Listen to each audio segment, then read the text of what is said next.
I'm Cheryl. And I'm Naima. We're three Black moms.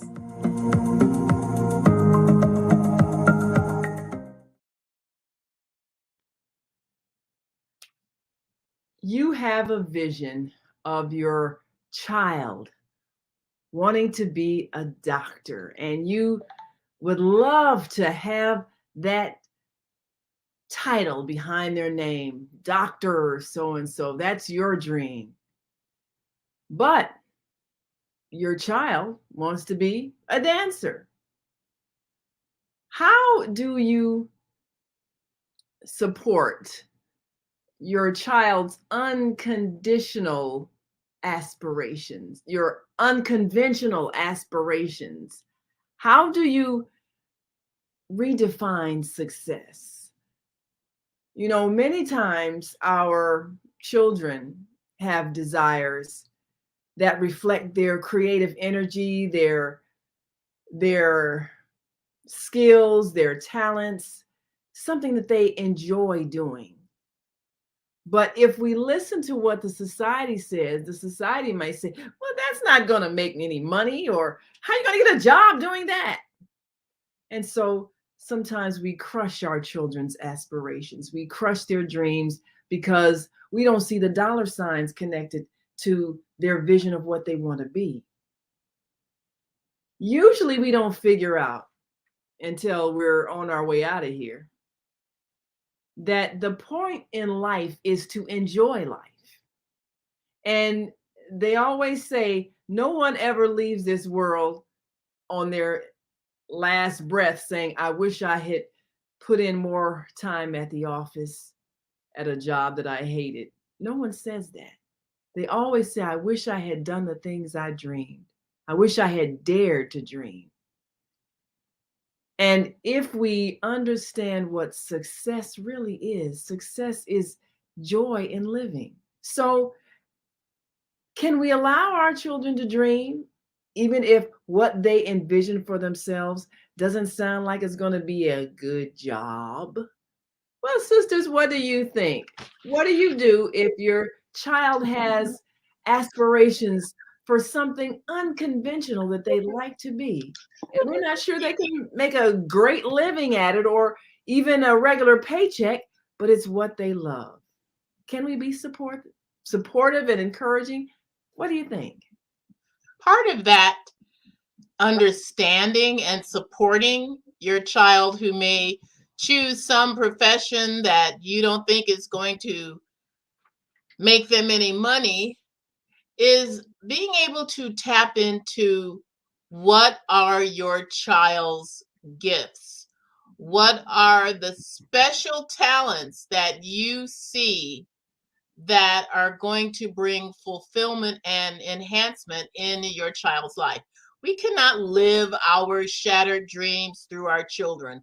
Oh, maybe you wanted to be a network newscaster, which I always did, but that did not happen. I did not become Oprah like I make these jokes to my friends that I could have been.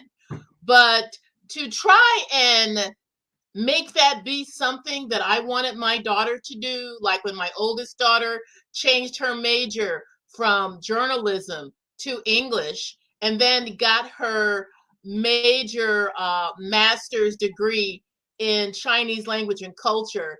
That was so far from the beginning of what I thought she was going to go into. And I had no problem with that. I had no problem with her falling in love with something that gave her fulfillment. Now, I will say, when my daughter Lorelai, she had been an artist from day one, from when she first started drawing at the age of 2. And at some point during her high school years, she got involved with Gallery 37, which was an art program downtown. And she had been part of another art program that was located downtown. And I remember one of my friends kind of cautioning me, saying, I don't know if I would let my child be involved with the teenagers from other high schools around the city downtown, because some of those kids are wild. And true to form, some of these other students from other schools were a little on the wild side. They were gifted, but it was during this time that Lorelai did some experimenting and things I wouldn't have approved of. In fact, her music teacher once caught her downtown smoking and came back and reported to me, I saw your daughter smoking a cigarette. I'm laughing now because I found out all these things like years later after my kids had stopped doing all their wild stuff, and it comes out in their Christian testimonies when they say what changed their lives at some point. But I allowed her to participate in Gallery 37 because it was an opportunity for her to explore deeply her artistic gifts, her talents, and be able to practice in other forms. And I am gratified because now she is getting, a couple of college art degrees in animation and in painting, and these are fulfillment type of things. She's even teaching a course in art, the students that she has. And she loves this. And I think it is important in our day and age to recognize that productivity does not equal fulfillment. Just because you are making a lot of money, that does not mean that you are being fulfilled in your inner being and something that brings you satisfaction and joy. Because I will tell you, as a person that has been involved in full-time ministry for many years, you don't make any money doing that. But if you love it, you are fulfilled. Well, I'd like to weigh in here too, because I kind of think the reason why I suggested this as a topic is because I think we have done a lot of course correction as a community. For one thing, I shared something, and I want to share this now if I can pull it up. I shared it on my Instagram page because it kind of spoke to how our community has been pigeonholed. And it's from a woman who's, and I don't know if this was hers, but this is what she had posted. Her name is Kezia M. Williams. She's at Kezia MW. I just want to give her due. And it says, tall Black boys can be engineers, architects, and attorneys, not just basketball players. Beautiful Black girls can be investors, accountants, entrepreneurs, not just models. Stop limiting the success of Black children based on their appearance. And I totally agree with that, because I think we have for so long and for so many generations been pigeonholed into either because they look a certain way, Black boys and some Black girls are athletic, and they're not given their due on something other than their physical attributes. And the same thing with when, a few generations ago, our people were not given anything other than trades to go to. So we've got 400 plus years of course correcting on what is the limit for our children. And we've talked about, them studying abroad, but we've also we need to also remember that everybody wants their children to succeed, but we have to decide what it is that we count as success. And I remember years ago I interviewed this actor. His name is Gary Cole, and he's been very successful. And right now he's starring in NCIS. But at the time when I interviewed him, and he's white, and he was the star of a show called Midnight Caller. He was the star. And because he was a Chicago native, I said, "Oh, I really want to do a story on this guy." But even he was saying that his parents said, why don't you get a degree in something else just as a fallback? So, and that's a parent's thing, is that they don't want you to be disappointed. But the thing is that we also need to understand that some of our children are going to do something like Barbara and her kids that is foreign to us. It's not something that we can do. Sarah decided she wanted to go into public health. She's been a wonderful dancer all her life. She started dancing at the age of 3, and actually she got her first tap shoes. I got her first tap shoes at age 2. But she's, an amazing dancer. And I said, if you want to pursue this, go ahead. You have my full support. But she decided that she wanted to do something because she knows that a dancer's life is short lived. So she wanted to do something a little bit more substantial. And if her dream job was to dance on the stage behind Beyonce or something, I would have said, go for it. And this is what we want to do with our children. Sometimes, like Barbara said, you see their gifts and sometimes you don't. Sometimes you may only hear about their aspirations. I have friends whose children have been very, very talented in the arts, but they turn around and say, no, if you're going to college on my dime, you're going to study business or something else to make money. So I believe that it's a tricky balancing act to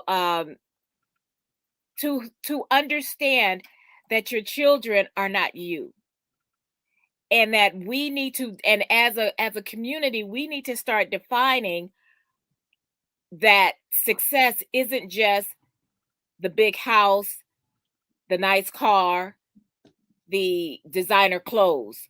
Not saying that all of us do that, because frankly, I don't care about clothes or any of that stuff or jewelry. And some people do. I just don't. But we need to say, what is it that will make your life a success? If you can pay your bills, you're doing good. But sometimes people have to be starving artists for a while. And that's just, I feel like we need to, even though we want our children to build that generational wealth that we haven't been privy to for several generations because of the government policies, we need to stop thinking in terms of money only. Oh, absolutely. I And you know totally. what else? I will even say that my husband, with his dual degrees, he got that business degree because that is a little bit what his father always wanted. But his degree in theology, what was it, Masters of Divinity, that is really what he went for. Okay, so he did the dual degree, so he pleased his father and himself. But I will also speak to the fact that my cousin Paul, who I acquired from marriage to my husband on my husband's side, he Acquired. is a brilliant musician. He has a school of music for children. But when he was going into music, his dad said to him, you need to get a degree in business or something to fall back on To in fall case back this on. doesn't happen. This isn't, Yes. So I think my cousin Paul was, rolling his eyes, but he got that other degree not because he felt like he needed to have it to fall back on, because his first love was music and he was going to definitely pursue that. But he got the degree in English or business or whatever his other degree was, just so that his father would be satisfied and not fearful that his son was not going to be successful. But Paul's thing is music, and his music career has taken off in terms of stage performances. And like I said, the School of Music for kids. All kids love music, and he has used that for many, many years. But it's one of those talents that gives him fulfillment. And I'm sure at this point in his life, it pays the bills. But a lot of our starving artists and writers and singers, they wait tables on the side so that they can pay the bills. Until But they can get that break. And this is yeah, the thing, is that sometimes your child may go into a profession or a vocation that doesn't necessarily pay money, or a lot of money. Maybe they want to go into nonprofit. Now, when I went into the trade of journalism, I figured I would just be poor my whole life, but I wanted to write. I wanted to be a sports writer. My first job out of college, and it was many years ago, more than 4 decades ago, but I made $8,000 that year. That was my first year out of college. I didn't make any money. Then I made like about $4,000 more the next 4 or 5 years when I moved and got on a daily paper. I didn't, and then I doubled it when I moved to the East Coast. But the thing was, I never, until I got into a major metropolitan area and a major metropolitan newspaper, I was not making a lot of money, but it was okay because I was doing what I wanted to do. And it wasn't until I got to the point where I was on a guild paper that I was making like really good money, and it really surprised me that anybody could make it. Of course, at that time, newspapers also became a little bit more corporate, so I guess there was the good and the bad. But that's the thing, is that if you're, maybe your child wants to go into public health or nonprofit or some kind of something, and nonprofits, a lot of people make money on nonprofits, but they're usually the CEOs that make the money on the nonprofits. And a lot of times people don't make the money that they would if they went into the public sector. Or maybe they want to become social workers, and social workers are woefully underpaid. Maybe they want to become a teacher. They're also woefully underpaid. But if that's what their passion is, you can't say to them, no, you need to make money, because there are a lot of people who have plenty of money, but they don't have the fulfillment. If you're working 60, 70 hours a week for billable hours to become an attorney, and you never really wanted to be an attorney, what have you accomplished? If you have stuff, that's what you end up dying with. And And you can't take it with you. and you know what they say, the one who dies with the most toys still dies. That's true. We all go. Well, Yes. the thing about it is that we have allowed ourselves to be sold on the idea that a dollar figure equals happiness, and it doesn't, because you No. can get everything you want in life if you are pursuing what you enjoy in life. I mean, how many pairs of shoes do you need to be able to walk? you know, How uh, many coats? How Oh many my goodness, designer I bags? am and in how the many- middle of reading a book about minimalism, where this guy became a minimalist, and his whole story is incredible. I took this book out of the library just a couple of days ago, and I'm already halfway through it because it's very engaging and you can just get engulfed in it. But he talked about his very rough childhood and how he was determined to buy his way out of misery, became a Mm, CEO at a young age, got to the top of his company, had the fulfillment of the American dream in terms of a huge house in the suburbs with 2 cars and lots of fancy furniture, and realized at this point of so-called quote unquote success, he was completely miserable. mhm. And what made him start to assess his life, a lot of things happened at once. His mother died, his marriage ended, and he Ooh, realized that he was just miserable mm, because he felt that he was surrounded by stuff, but that stuff did not bring him happiness. And yeah. he just started getting rid of stuff. Okay, I'm in the middle of the book, so I haven't gotten to the end. But at the point where I am reading,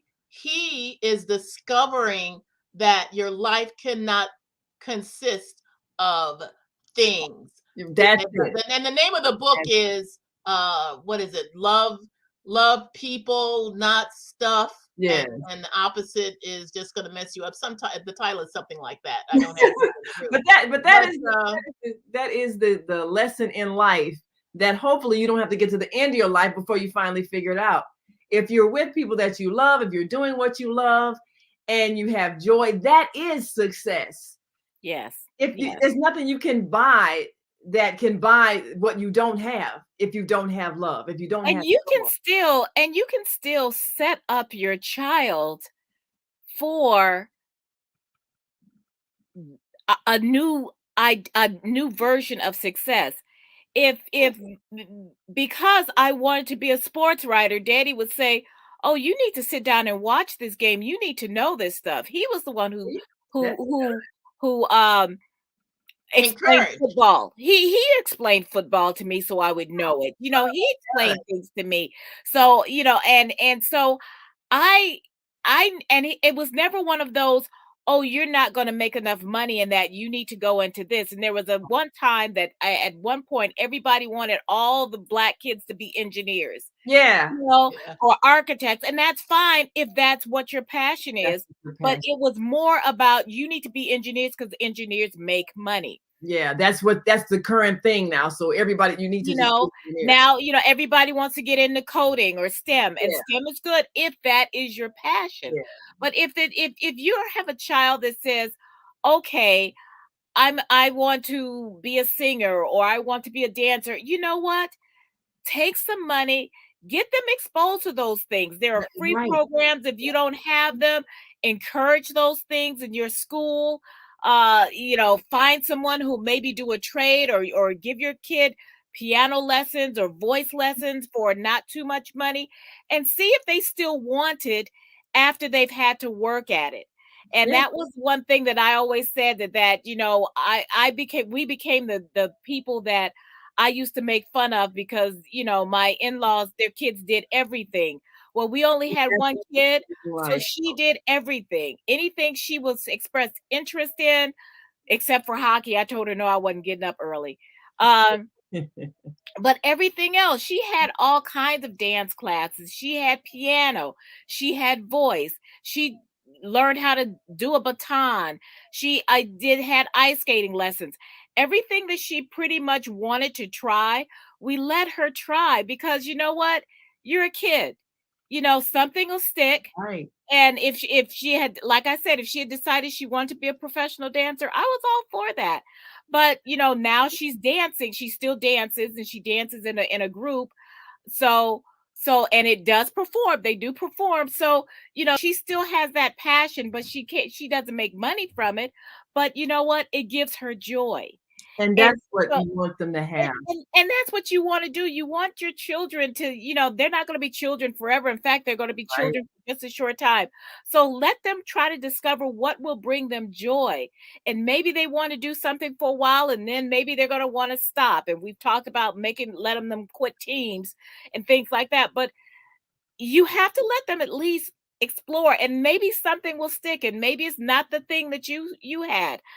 People say, "Oh, she's such a talent." I said, "Yeah, well, it didn't come from me, it came from God." Yeah, you and know that's the so thing to remember. If your child has a God-given talent, they have it for a reason. They're supposed to express it and not be crushed by our limited visions of what they can be or what they can do. yes. We got a viewer that has a comment.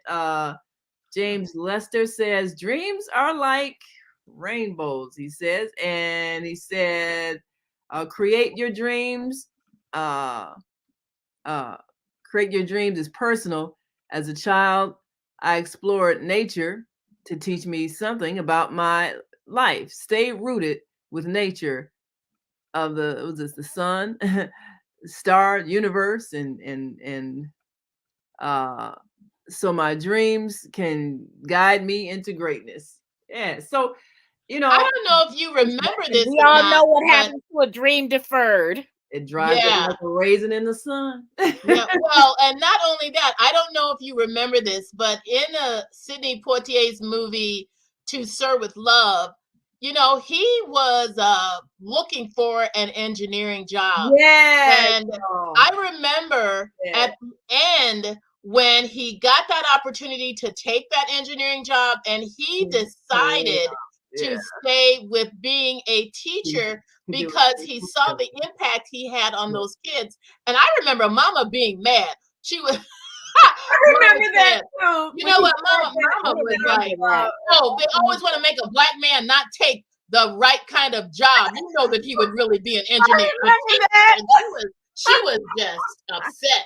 She did not like that ending that he She didn't chose get it. to She be a didn't get teacher it. instead of an Which engineer. means that she missed the entire point. Here's the It point. was about fulfilling But what. her generation, though. Yes, it was her generation. It was about making money. I mean, and it was good for us because we got to college degrees because she had that vision, that our children would, that her children would do something that she could not do. She had run out of money. So she had her vision and started saving money for her children's college before she even met our father. Yeah, So Yeah. that was a her vision, but and that was I think they call them the greatest generation, but for us baby boomers and those of us who came after the baby boomers, that we have to understand that it's not all about money. It's all not about all of, me. I mean, everybody wants to pay the bills. Yeah, but Nobody wants a lot of people in our generation, they suffering with depression related illnesses because they spent years in jobs that they hated. So we yes, should learn something from that. You don't spend 40, 50 years doing something that you hate, and then at the end of your life you retire, but you're so sick from being unhappy that you can't even enjoy the last years because you're so sick. So that's not a success in terms of the decision making. And I believe if you're doing what you enjoy, the money will come, because that's just, I mean, there is no lack in the universe. I mean, if you have a talent, a skill, ability, and you approach it with a passion, it's going to pay you. You're going to thrive, because you create the energy of success because you're already successful when you're happy. And so, just like Daddy was saying, okay, you want to write sports, well, learn the sport, learn it, and right, then right. so be good at what you decide you love to do. One thing I try to do with Zakia is not limit her vision of what she wanted. She was interested in modeling, she was interested in, she ended up doing all the things that she wanted to do and getting, just a great career.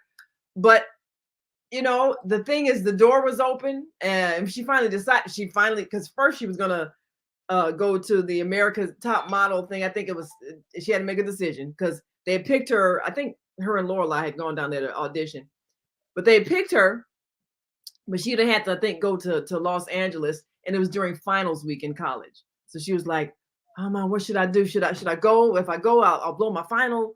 Uh, and I could make the dean's list, but I don't, but this might be my chance for my career.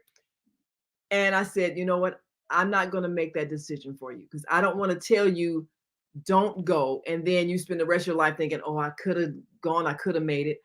And I don't want to tell you to go, because then you might feel like, yeah, but now I'm blowing my last year in college. So she finally ended up not going, and I think that they mentioned, well, there might be a little nudity, but it's all part of the show. And she just kind of thought, I don't want to risk my getting my degree and all of that for something that might follow me in a way that might not be positive. So Yes, she said, yes, I'm going to wait, and I want to model on my terms where I don't right. compromise any standards. And turned out she ended up modeling. She went up going overseas, teaching and modeling, and just doing the whole thing her way. And now got a great career, and all kind of traveling and everything. So she got a degree, made the dean's list, uh, started her career and just everything. And then the first job she got out of college, it wasn't something based on making a lot of money, but it was something that she loved. She was actually she was running a food pantry. Yeah. And she loved that. She loved what she was doing. But it led to other things, and she was fulfilled while she was doing it. And then it just, from there she got the opportunity to go abroad and teach and all the other things. So I never made her feel like, well, how much are you making? Well, what are you doing? What are you going to do with your life? I never made her feel like whatever she was doing wasn't worthwhile, because she always did what she enjoyed and what made her feel fulfilled. And I think that's what makes your child appreciate And whatever here's a dirty little secret. Companies no longer want you there 30, 40 years. they don't. And millennials are kind of getting that. And if there's one thing COVID has taught a lot of people is that, I don't really want to do this for a long time. And it's not just older people who are taking buyouts. It's a lot of younger people right now. For instance, my old industry, the newspaper industry, they're having a hard time finding copy editors because people don't want to do, they realize they've been home for 2 years and they don't want to do this anymore. And they realize that the job is not the fulfilling uh thing that they started out with, and it's all over. You hear about the great resignation, and we're all hearing about the great resignation. It's because people are suddenly realizing there's more to life than sitting in front of a computer or doing this or doing that and just making money. And there's been a lot more mental health issues because of COVID, but there's also been a lot more of mental self-awareness, mental, reassessing what we want to do in this life, because we have seen 860,000 Americans die from this virus. And So what's really so important in what's life? really the most important thing isn't getting back to work at a job that you don't like, maybe around people that you don't like, and Mhm. then just to make money that really nobody's going anywhere, so you can't spend it anyway. So, Yeah, really. so there are a lot of people, and I'm talking about a certain segment Society. of the population, because there are a lot of people who are still struggling. They're still struggling with homelessness. They're still struggling with addictions. They're still struggling with mental health. They're still struggling to pay the bills. And yet there are a lot of people who still can look around and say, yeah, but I think I can do better than this. And Yeah. I say, good for them. You know what? Let's just keep on resigning until people get a living wage. Yep. I agree. I Let's just agree. let's just keep until you can be fulfilled, instead of people saying, well, you shouldn't, uh get paid $15 for flipping burgers. Well, you don't want to do it. Right. Someone And has your to do it. CEO is making millions. So why Right. can't I don't care what the job is, everybody needs a living wage. And Right. that's the thing. But that not that that that signals success, but that signals comfort. Yes. People shouldn't be struggling. I You mean, shouldn't you be should be and you shouldn't able be to struggling do to get to what you want. I mean, if you want to be an actor, you probably are waiting tables. You Yes, probably are doing something like that, and you're going on auditions and you're doing these other things. But part of that is you're making enough so that you can go on those auditions, it. so Right. that you can do those things, so Right. that when you can get the extra work for $200 for that day, you got that. So these are the things, and sometimes part of your dream is the struggling to make it. Yeah. But And just everybody we know that has excelled beyond their wildest imagination. They had those lean years when they lived out of their car or, slept on a friend's Lizzo, couch. you ate know. a lot of beans out of a can, Yeah. Yes, yes, Yeah. ramen noodles. Yeah. yes, Well, yes. So, that's all part so of the success. don't be afraid of the struggle, because the struggle, you're going to struggle one way or the other. If you struggle and you make Character money growth. and you hate it, that's a struggle on your mental. If you're struggling, but you're struggling because you're doing something, and you don't feel like you're getting the encouragement, that's a whole different struggle. But at least do something, put yourself and put your kids on the path to do something that they love. They may not love it forever, and it's okay to change their mind too. Yeah. Absolutely. Because Yes. there's no reason to be stuck in something that you've tried and realize, I don't want to do this for the rest of my life. Right. And it's okay to change your mind midstream, Yeah. especially if you're young and you have many options available and many opportunities to try all kinds of things. I remember in Raising in the Sun when the grandmother was Yeah. judging her daughter, who said, "What are you doing now? You didn't even use that photo equipment that you had. Why are you always flitting from thing to thing?" Yeah. And the daughter is saying, "Well, I need to express myself," and Yeah. her mother did not quite get it. And I understand that because it's expensive. haphazard type of thing where Yeah. you don't really know what you want to do. Yeah. But See, she that was young enough generation, to they try didn't they things. didn't understand that. That was the practical generation. Like, look, you have to make decisions that are gonna help you survive. You know, all this exploration of, find yourself. No, we don't have time for that. We're You Pick can not up doing find that. yourself. you can Well, work. you can look around when you're not working, and that still goes. Yeah. That still Yeah. goes. You can still look around and find things that you like to do, Yeah. because the thing is that when somebody, they want to backpack around you across Europe after they've, Yeah. gone through college, and that's great and dandy, but Yeah. you're going to have to work first so that you can pay for that. We're Right. not saying you shouldn't pay for those things. Yeah. Just We're saying that you shouldn't make paying for things the only reason to right. survive. Right. That can't be the only reason why you do something. It's just so that you can get paid. But you do have to have a plan to get paid so you can do the things you need to do or the things you like to do. You work so you can live. You don't live so you can work. There Yeah. you go. That's it. Yes. You I work have a to friend live, who don't live. lives in Southeast Asia with his wife and their kids, and they live a very simple life, but they are enjoying it and they don't want to come back to the United States. And my friend and her husband, they kind of cannot understand it. They are a little bit upset that this son of theirs and their family are not living the American dream, but they love exactly what they are doing. Yeah, I And the think that's American dream is not an American dream for everybody. Yeah, For right. some people, it's a nightmare. Right. So so unfortunately. so the best dream is when you are fulfilled, you are comfortable, and you're with the people you love. That's success. Yes. Well, it's time for us to go. We've been over a little bit over this time, but that's okay because I think people learn something. And if you have children and they have dreams and they are maybe expressing an idea of something that they want to be that might not be what you had in mind, that's okay.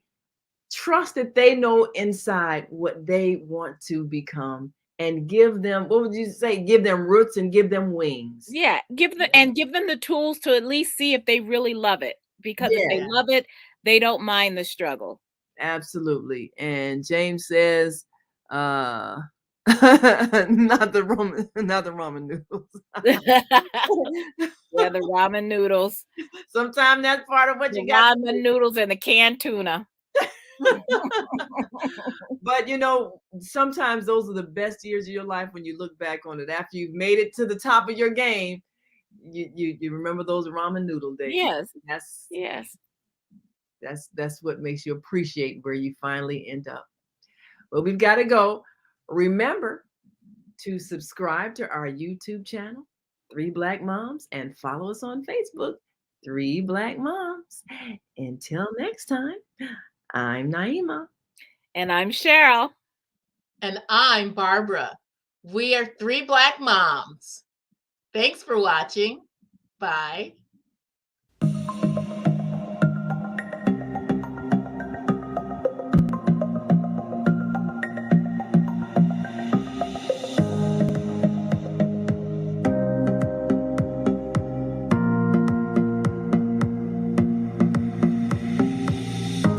Hi, I'm Barbara. I'm Cheryl. And I'm Naima. We're three Black moms.